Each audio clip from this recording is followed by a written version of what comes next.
हमारी मस्जिद का कालीन है वो बड़ा नरम है, उस पर कमर सीधी हो जाए। बिस्तरों का तो यहाँ पे रॉम साहब रिवाज है नहीं।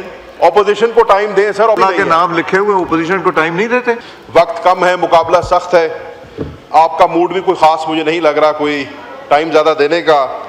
और ऑनरेबल लॉ मिनिस्टर साहब ने पहले डरा दिया कि यहाँ पे बिस्तरे लगवा दें। आपने अच्छी तरह पहचाना है हमें। बिस्तरों का सर यहाँ पे, बिस्तरों का तो यहाँ पे रॉम साहब रिवाज है नहीं, लेकिन जाती एक्सपीरियंस से आपको बता सकता हूँ कि जो हमारी मस्जिद का कालीन है वो बड़ा नरम है, उस पर कमर सीधी हो जाती है। और मलिक आमिर डोगर ने और मैंने तो उस पर भी एक रात गुजारी हुई है। हम पर्सनल एक्सपीरियंस से आपको बता रहे हैं। ऑपोजिशन को टाइम दें सर, ऑपोजिशन को सुना करें। साल में एक ही दफा तो हमें मौका मिलता है कोई बात करने का।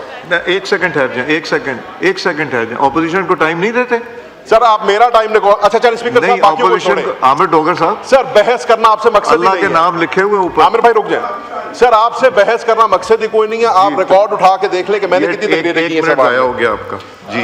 मैं मुख्तसर बात करूंगा सर, बातें तो बहुत है करने को फाइनेंस डिवीजन में, बट 3 चीजों पे बात करके आपसे इजाजत लूंगा। FBR पे, PSDP पे और पब्लिक डेट पे। ज्यादा लंबी बात नहीं करूंगा सर। यहां पे सर ये कहना गलत नहीं होगा कि अगर कोई एक इदारा है, रिफॉर्म तो हर इदारे को चाहिए, लेकिन अगर कोई एक इदारा है जिसमें अगर रिफॉर्म हो जाए तो उस मुल्क की तकदीर बदल सकती है, वो इदारा FBR का है।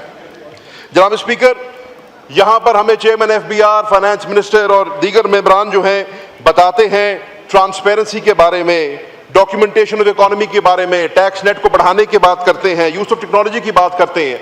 बड़े नॉवल आइडियाज हैं, बड़े अच्छे आइडियाज हैं, लेकिन जनाब स्पीकर शर्त यह है इनसे मुल्क में सनत का, मुल्क में बिजनेस का इजाफा हो तो अच्छे हैं, अगर ये उनके लिए फंदा बन जाए तो ये नुकसान है।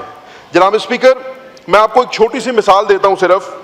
बिजनेसेस को कहा जा रहा है कि जी नया सॉफ्टवेयर इंस्टॉल करें, नया हार्डवेयर इंस्टॉल करें, इंटरनेट के कनेक्शंस को जो है आप अपने इंस्टॉल करें, लेकिन हकीकत ये है कि FBR का अपना सिस्टम जो है आए दिन क्रैश किया होता है, आए दिन उसके अंदर ग्लिचेस होते हैं, आए दिन उसके अंदर आउटेजेस होती हैं।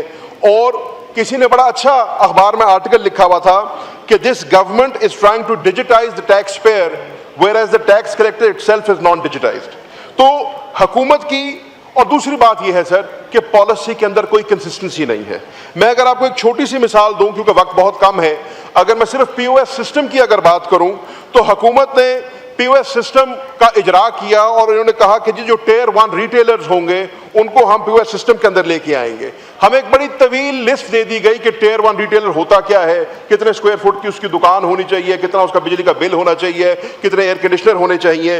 और जिन अफसरों ने इस चीज का तयन करना था वो क्लियरली खुद एयर कंडीशन दफ्तरों में बैठे रहे, उनके एहलकार जो हैं वो लोगों से मंथली लेते रहे हैं और आपका POS सिस्टम का बट्ठा बैठ गया। पूरा सिस्टम आपने रैप अप कर दिया। अब आपने एक नया पैंतरा बेचा है कि जी एनुअल टर्नओवर 6 करोड़ से जिसका ज्यादा होगा उसको हम POS सिस्टम में लाएंगे और उसको भी हम फिक्स टैक्स रेजिम FTR में ले जाएंगे। तो पिछली सारी जो है आपकी कहानी वो गुल हो गई। FBR के बारे में मैं अगर सिर्फ जिसको कहते हैं ना दरिया को कूजे में बंद करूं तो सिर्फ इतना कहूंगा कि इन्होंने अपना जो रेवेन्यू टारगेट इस साल का दिया है वो 15,300 अरब का दिया है। पिछले साल का इनका टारगेट 14,200 अरब का था, जिसको रिवाइज करके इन्होंने 12,900 अरब किया और वो भी मर के पूरा किया। तो टारगेट्स अनरियलिस्टिक हैं, एम्बिशंस जो हैं इनके बहुत ज्यादा हैं, लेकिन परफॉर्मेंस जो है वो जीरो है। मैं अगर सिर्फ इतना ही पूछ लूं इसी POS के साथ चलते हुए कि क्या फाइनेंस मिनिस्टर साहब हमें बताना चाहेंगे कि इस नए पैंतरे के ऊपर कितना एडिशनल रेवेन्यू जनरेट करेंगे, कितने नए रिटेलर्स को और होलसेलर्स को ये टैक्स नेट के अंदर लेके आएंगे, और जिन लोगों ने पिछला सिस्टम लगाया था, खर्चा किया था, क्या गारंटी है जो नया सिस्टम लगाएगा वो पॉलिसी कंटिन्यू रहेगी।